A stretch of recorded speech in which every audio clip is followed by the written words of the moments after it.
Hello friends, good morning. मेरा नाम है रुपेश कुमार महतो और आपका हमारे यूट्यूब चैनल में वेलकम है। तो आई होप कि आप लोग कैसे हैं, आप लोग कमेंट बॉक्स में मुझे बताएं। और आज का वीडियो में मैं लेकर आया हूँ class 12 physics chapter 2 electric potential and capacitance का एक इम्पोर्टेंट क्वेश्चन।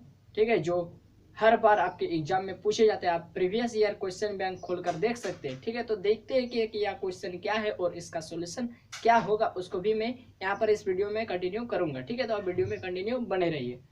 तो क्वेश्चन पढ़ते क्या है, capacitance of A spherical conductor. मैंने कल आपको कैपेसिटेंस के बारे में बता दिया था, आप उस वीडियो को जाकर देख सकते हैं। तो यहाँ पर मैं एक स्फेरिकल कंडक्टर मतलब एक गोलीय चालक का मैं यहाँ पर कैपेसिटेंस निकाल कर दिखाऊंगा। मतलब एक गोलीय चालक के जो आर रेडियस का है और उसका मैं आपको क्षमता यानी धारिता में उसका धारिता आपको निकाल कर दिखाऊंगा, बताऊंगा क्या होता है उसका कैपेसिटेंस। ठीक है, तो आप वीडियो में कंटिन्यू बने रहिए।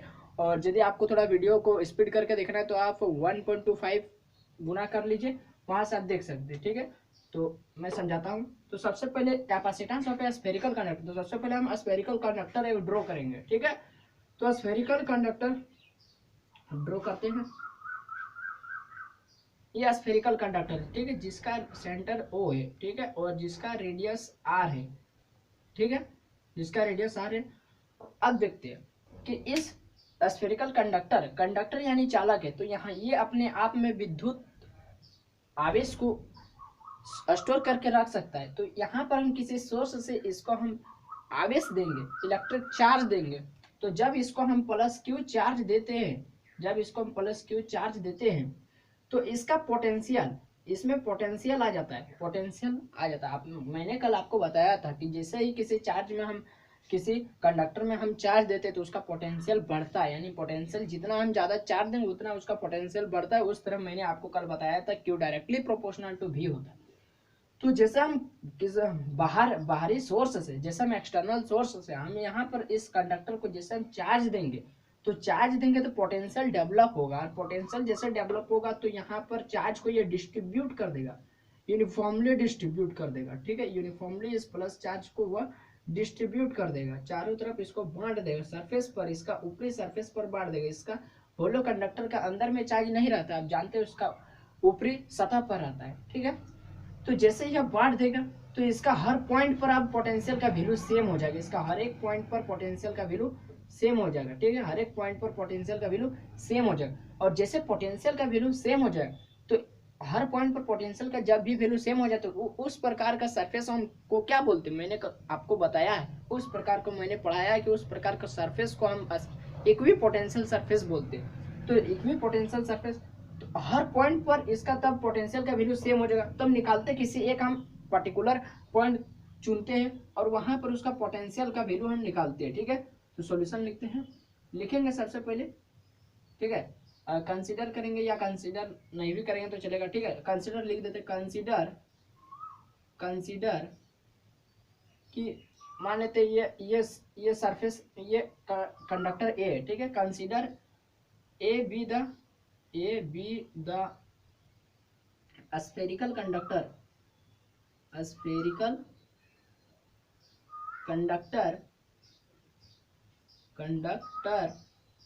ऑफ रेडियस कितना है बोलिए, रेडियस कैपिटल आर। ठीक है, ये हो गया। अब जैसे हम चार्ज देंगे पोटेंशियल बढ़ेगा, तो किसी भी पॉइंट पर पोटेंशियल सेम हो जाएगा, यूनिफॉर्मली डिस्ट्रीब्यूट जब चार्ज हो जाएगा तो किसी एक पॉइंट पर हम पोटेंशियल का वैल्यू निकालते हैं। पोटेंशियल एट एनी पॉइंट, किसी भी पॉइंट पर आप पोटेंशियल का वैल्यू निकाल सकते हैं। एट एनी पॉइंट, किसी भी पॉइंट पर आप पोटेंशियल का वैल्यू निकाल कर देख सकते हैं। हर जगह उसका, हर पॉइंट पर पोटेंशियल का वैल्यू सेम होगा। तो किसी भी पॉइंट पर हम पोटेंशियल का वैल्यू निकालते हैं तो पोटेंशियल का फॉर्मूला होता है V = 1/4πε0 Q/R। तो ये आपने पढ़ा है। ठीक है, नाउ अब हम कैपेसिटेंस लिखते हैं। नाउ कैपेसिटेंस मैंने कल आपको पढ़ाया था, कैपेसिटेंस क्या होता है और कैपेसिटेंस का मैंने फॉर्मूला भी आपको बताया था, तो आप उस वीडियो को जाकर देख सकते हैं। कैपेसिटेंस का संकेत होता है C, लेकिन थोड़ा टेढ़ा लिखते हैं। और C बराबर मैंने आपको बताया था Q/V।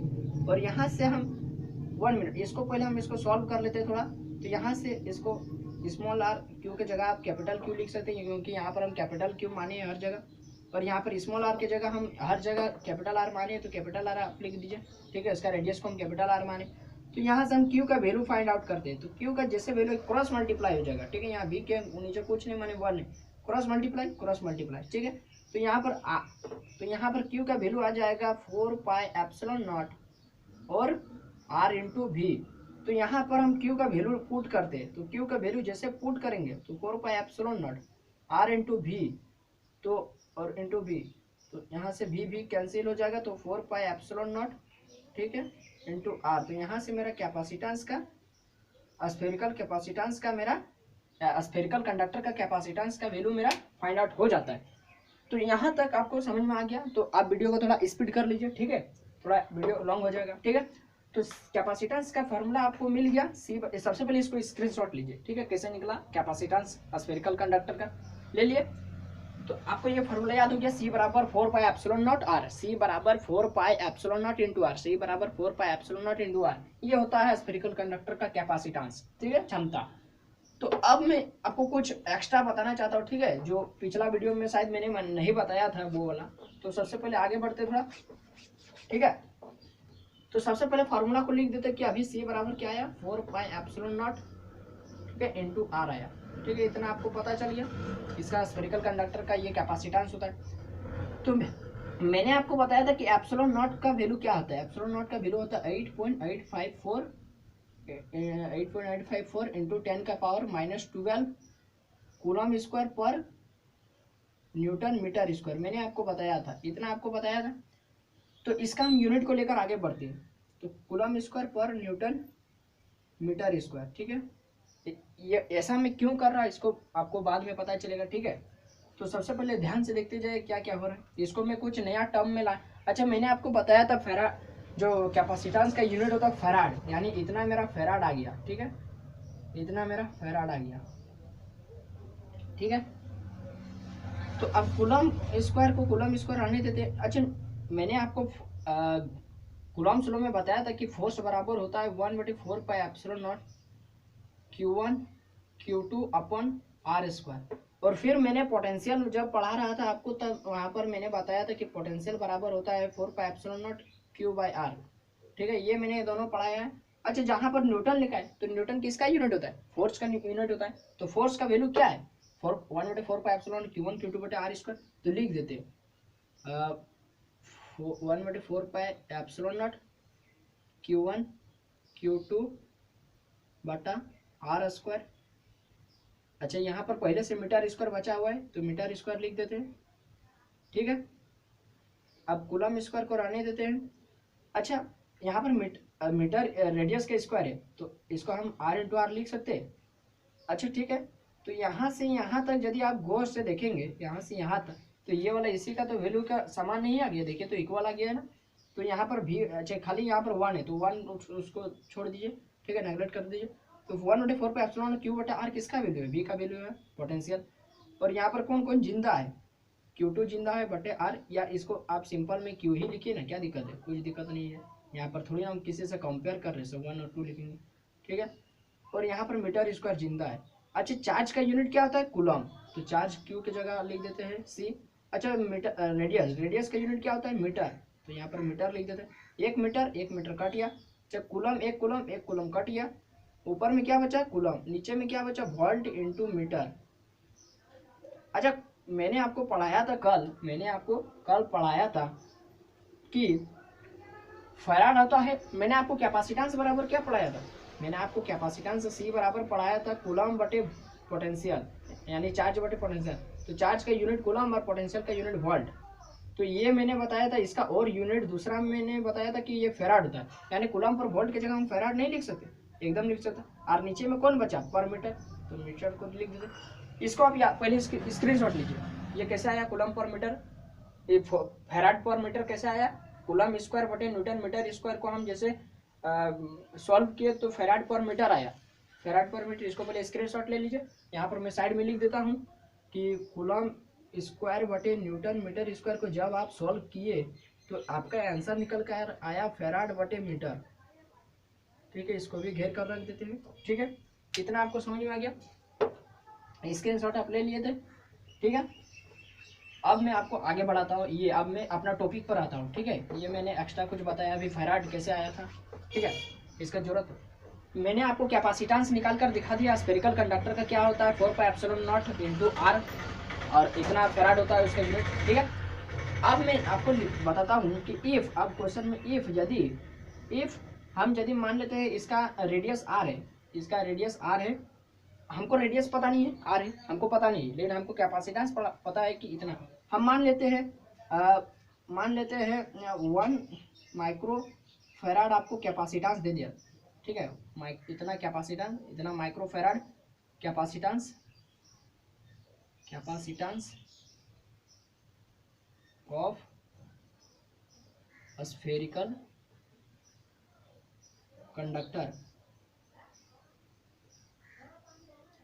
ठीक है, इतना micro farad capacitance of spherical conductor का हमको रेडियस तो नहीं पता है, तो हम रेडियस निकाल के देखेंगे कि, अब क्वेश्चन को समझिए, यदि आपको बोल रहा है कि स्फेरिकल कंडक्टर का आप कैपेसिटेंस निकाल कर दिखाए, तो मैंने कैपेसिटेंस निकाल कर दिखा दी, तो आपके मन में ये भी तो सवाल आता रहेगा कि उस स्फेरिकल कंडक्टर का साइज कितना बड़ा होगा, उसका रेडियस कितना बड़ा, तो रेडियस निकाल कर देखते हैं। तो यहाँ पर C बराबर हो जाएगा 4π, ये वाला फॉर्मूला को ले रहे हैं, ε0 इंटू आर। ठीक है, अच्छा यहाँ पर यहाँ पर आपको कैपेसिटेंस का वैल्यू दे दिया है 1 माइक्रो फैराड। ठीक है, 4πε0 इंटू आर। अच्छा, माइक्रो फैराड को सबसे पहले तो इसका यूनिट, कैपेसिटेंस का यूनिट क्या था फैराड, तो इसको माइक्रो फैराड को हम फैराड में बदलेंगे, तो 10⁻⁻�6 माइक्रो को जब हटाते हैं तो 10⁻⁻6 आता है। मीटर रहता है तो 10⁻⁻6 मीटर, कूलम रहता है तो 10⁻⁻6 कूलम। फैराड यहाँ पर है तो 10⁻⁻6 फैराड बराबर हो जाएगा 4πε0 इंटू आर। हमको तो रेडियस चाहिए, तो हम रेडियस को ले लेते इधर, और 10⁻⁻6 फैराड को ले लेते इधर, और बटे में 4πε0। ठीक है, अच्छा अब मैं आपसे सवाल पूछता हूँ कि यदि हम यहाँ पर 10⁻⁻6 फैराड बटे 4πε0, इसको हम बांट कर नहीं लिख सकते इस तरह 1 बटे 4πε0 इंटू 10⁻⁻6 फैराड, नहीं लिख सकते? बोलिए, कमेंट में बोलिए कि इस तरह हम लिख सकते क्या, नहीं लिख सकते। ठीक है, ठीक है, अच्छा इसका वैल्यू तो आपको मैंने बताया था पहला ही चैप्टर में कि 1 बटे 4πε0 ये क्या है। जब हम कूलम्स को आपको पढ़ाए थे, कूलम्स 1 बटे 4πε0 होता था। ठीक है, और Q1 होता था, Q2 होता था, बटे 4 इंटू आर स्क्वायर होता था। तो इसको हम, इसका वैल्यू मैंने आपको लिखाया था 9 इंटू 10⁻9 होता है, और न्यूटन मीटर स्क्वायर होता है, पर कूलम स्क्वायर होता है। मैंने ये पढ़ाया था, चलिए इसको लिख देते हैं। तो 9 इंटू 10⁻9 न्यूटन मीटर स्क्वायर पर कूलम स्क्वायर, और यहाँ पर पहले से 10⁻⁻6 फैराड। अब देखिए मैंने ये वाला क्यों बताया था, यहाँ पर फैराड देखिए, या तो आप दोनों को कूलम न्यूटन मीटर स्क्वायर पर कूलम स्क्वायर को आप फैराड में चेंज कर दीजिए, या फिर फैराड को आप इस तरह का फॉर्म में ले आइए। तो मैंने इस तरह का फॉर्म में पहले ही ले आया था, देखिए कूलम स्क्वायर पर न्यूटन मीटर स्क्वायर। अच्छा देखिए, ऊपर में भी कूलम स्क्वायर, नीचे में भी कूलम स्क्वायर, कट गया। नीचे में भी न्यूटन मीटर स्क्वायर, ऊपर में भी न्यूटन मीटर स्क्वायर, कट गया। 1 मिनट, अच्छा हाँ ठीक है, 1 मिनट, रुकिए रुकिए, 1 minute 1 minute 1 minute 1 minute 1 minute, रुकिए रुकिए रुकिए थोड़ा सा। यहाँ पर न्यूटन मीटर स्क्वायर पर कूलम स्क्वायर। अच्छा यहाँ पर फैराड है, तो हम दोनों तरफ m से ऊपर नीचे गुना कर देते हैं। ठीक है, तो हम फैराड पर, हमने अभी आपको बताया कि फैराड पर मीटर को मैं क्या लिख सकता हूँ, फैराड पर मीटर को मैं लिख सकता कूलम स्क्वायर पर न्यूटन मीटर स्क्वायर, तो लिख देते हैं इंटू 10⁻⁻6 कूलम स्क्वायर पर न्यूटन मीटर स्क्वायर। और यहाँ पर ऊपर में क्या जिंदा रहा, देखिए मीटर, इसको ध्यान रखिए बस, क्योंकि हम रेडियस निकाल रहे हैं, तो रेडियस का भी तो यूनिट होता है, मीटर किलोमीटर कुछ होता है। तो यहाँ पर newton metre square, newton metre square, coulomb square cut लिया। देखिए क्या क्या बचा, देखिए बचा है आपका 9 इंटू 10⁻9, सब कट गया। देखिए हाँ, इंटू में 10⁻⁻6 बचा है, और इंटू में देखिए मीटर बचा है। तो जब इसको सॉल्व करें तो 9 इंटू 10⁻9 और 10⁻6 क्या होगा, 10⁻3 मीटर। मतलब ये वाला क्या आया आंसर, ये आया आपका, ये आया आपका 9,000 मीटर। अच्छा 9,000 मीटर को आप यदि मीटर को 1,000 से भाग दे देंगे तो ये वाला किलोमीटर में आ जाएगा। तो अब इसको काट सकते हैं, तो 9 किलोमीटर आया इसका रेडियस। ठीक है, यानी आप इसको बोल सकते हैं कि 1 माइक्रोफेराड कैपेसिटेंस ऑफ एक स्फेरिकल कंडक्टर का रेडियस होगा 9 किलोमीटर। 9 किलो, यानी आप इसको इस तरह बोल सकते हैं कि 9 किलोमीटर आप इसको इस तरह बोल सकते, लिख सकते, the capacitance of A spherical conductor of 9 kilometre radius have only 1 microfarad उसका कैपेसिटेंस। यानी 9 किलोमीटर रेडियस वाला स्फेरिकल कंडक्टर का धारिता 1 माइक्रोफेराड होता है। 9 किलोमीटर रेडियस वाला स्फेरिकल कंडक्टर का क्षमता, उसका कैपेसिटेंस 1 माइक्रोफेराड होता है। तो यहाँ से मैंने बता दिया इसका कैपेसिटेंस आया था। यहाँ पर क्वेश्चन पूछ रहा था capacitance of A spherical conductor, तो कैपेसिटेंस आ गया 4πε0 × r फेराड। और मैंने यह भी बता दिया कि वो स्फेरिकल कंडक्टर का रेडियस कितना होना चाहिए, ताकि ये वाला इसका आंसर होगा, तो उसका रेडियस होना चाहिए 9 किलोमीटर। तो ये था मेरा एक छोटा सा वीडियो, आप इसको फिर से दोबारा देखिए, आपको और बढ़िया से समझ में आ जाएगा। और यदि आपको मेरा वीडियो थोड़ा सा भी अच्छा लगा, आप लाइक का बटन दबा दीजिए, इस वीडियो को ज़्यादा से ज़्यादा अपने दोस्तों में शेयर कीजिए, और हमारे चैनल को सब्सक्राइब कर ले, ताकि आपको इस तरह का वीडियो पर डे मिलता रहे। धन्यवाद।